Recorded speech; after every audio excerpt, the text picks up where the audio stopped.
আজকে রাজ্য জমিয়ত উলামা হিন্দের ডাকে ভারত সরকার সংবিধান বিরোধী কালা আইন নিয়ে এসেছে।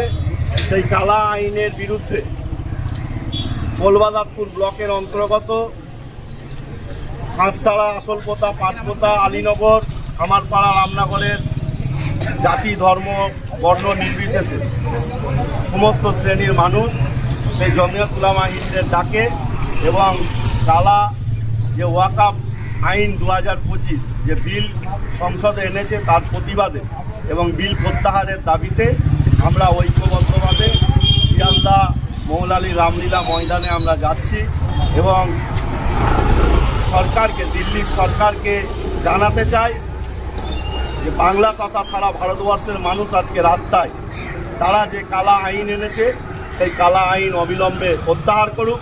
যদি তারা প্রত্যাহার না করে আগামী দিনে এই আন্দোলন আরও বৃহত্তর রূপ ধারণ করবে এবং মানুষ রাস্তায় নামবে। এই আইন সংবিধান বিরোধী আইন। এই আইন যারা আমাদের দেশকে স্বাধীনতা এনে দিয়েছে সেই বিপ্লবীদের বিরোধী আইন।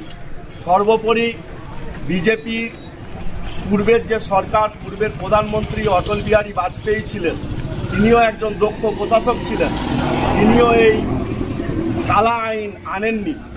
আমার মনে হয় নরেন্দ্র মোদী এবং অমিত শাহ অটল বিহারী বাজপেয়ীজির থেকে দক্ষ প্রশাসক কোনো মতেই হতে পারে না।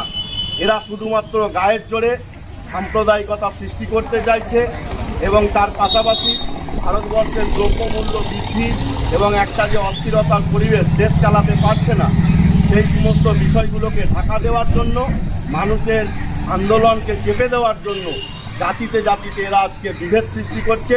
এই বিভেদ সৃষ্টিকারীদের তীব্র ঘৃণা করি এবং নিন্দা জানাই।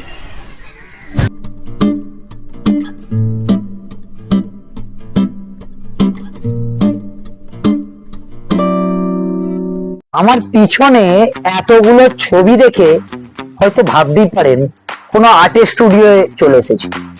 না, আমি কোনো আর্টের স্টুডিও নেই, আমি রয়েছি বিরিয়ানির দোকানে।